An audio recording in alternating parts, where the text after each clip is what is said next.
Someone who does not believe in God does not wake up feeling empty. They wake up feeling awake, not enlightened, not superior, just conscious in a way that feels quietly unavoidable. They look at the world and do not see intention behind every event. They see consequence, cause and effect, chains of decisions stretching backward through time. And because of that, their relationship with reality is different, heavier in some ways, clearer in others. They sit with uncertainty longer than most people. They do not rush to resolve unanswered questions with comfort. When something breaks, when something ends, when something hurts, they do not reach for meaning above the moment. They stay inside the moment itself.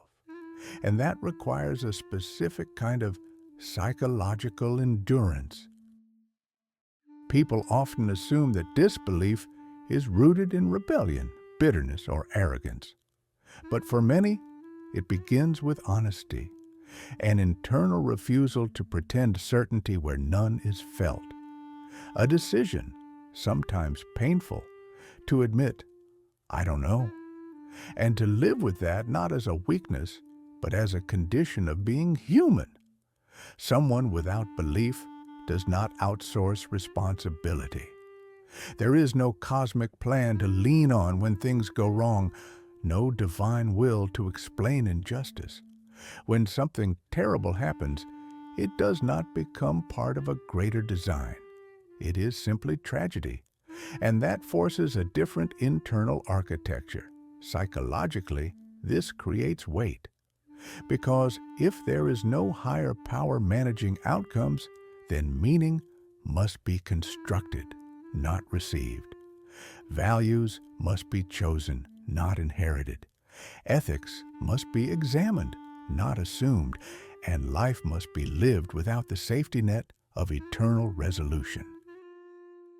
That changes a person. People who do not believe in God often develop an intense relationship with time. They feel its finiteness in their bones. Moments matter more because they are not infinite. Love feels sharper because it is not eternal. Choices feel heavier because they are not divinely corrected. There is no afterlife to rebalance the scales. What is done here is the record. And because of that, many non-believers are not careless with life. They are precise with it.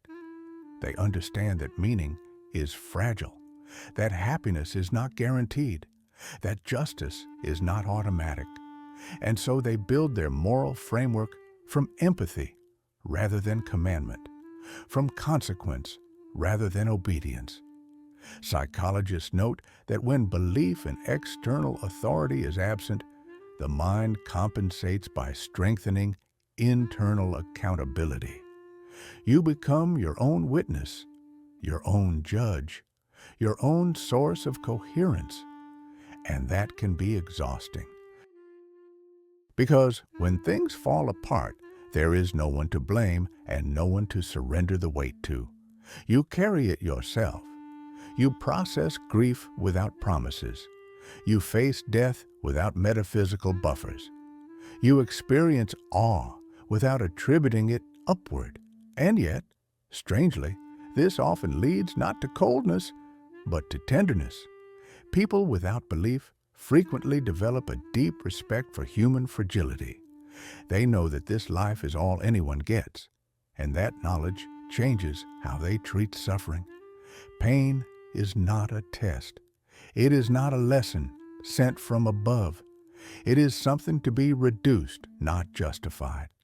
They are often the ones who stay when things become uncomfortable, who listen without needing to resolve, who help not because they are commanded to, but because they understand what it costs to exist. There is also a quiet loneliness in disbelief that few talk about. When the world explains chaos through faith and you explain it through probability, you can feel out of sync. When others find comfort in surrender and you find comfort only in understanding, you can feel isolated. You are surrounded by meaning, yet responsible for creating your own. And that responsibility shapes the nervous system. People who do not believe in God often overthink, not because they enjoy it, but because they have to. There is no ultimate answer waiting at the end, so the mind keeps circling, analyzing, refining, adjusting. Meaning is provisional, truth is tentative, and certainty is treated with suspicion. This creates humility, but also vigilance. They become people who question narratives, who examine authority, who distrust absolutes, who ask why even when it is uncomfortable. And because of that, they often appear calm in chaos, not because they believe everything will be okay, but because they already accepted that it might not be. This acceptance is not pessimism, it is realism. There is also something deeply human in how non-believers experience morality. Without divine surveillance, kindness becomes voluntary. Without eternal reward, goodness becomes intentional. Compassion is not a transaction, it is a choice. And that choice is renewed every day. People who do not believe in God often love quietly but fiercely. They understand impermanence. They know that relationships are not guaranteed beyond the present. So when they show up, they mean it. When they commit, it is not underwritten by eternity. It is anchored in now. But this worldview comes with its own form of grief. The grief of knowing that some questions will never be answered, that some losses are final, that some injustices will remain unresolved, that some people will never face consequences, and that the universe will not correct itself unless humans intervene. And yet, despite this, people without belief continue to build, to care, to hope, to create beauty where none is promised, to choose ethics without enforcement, to live meaningfully in a world that does not guarantee meaning.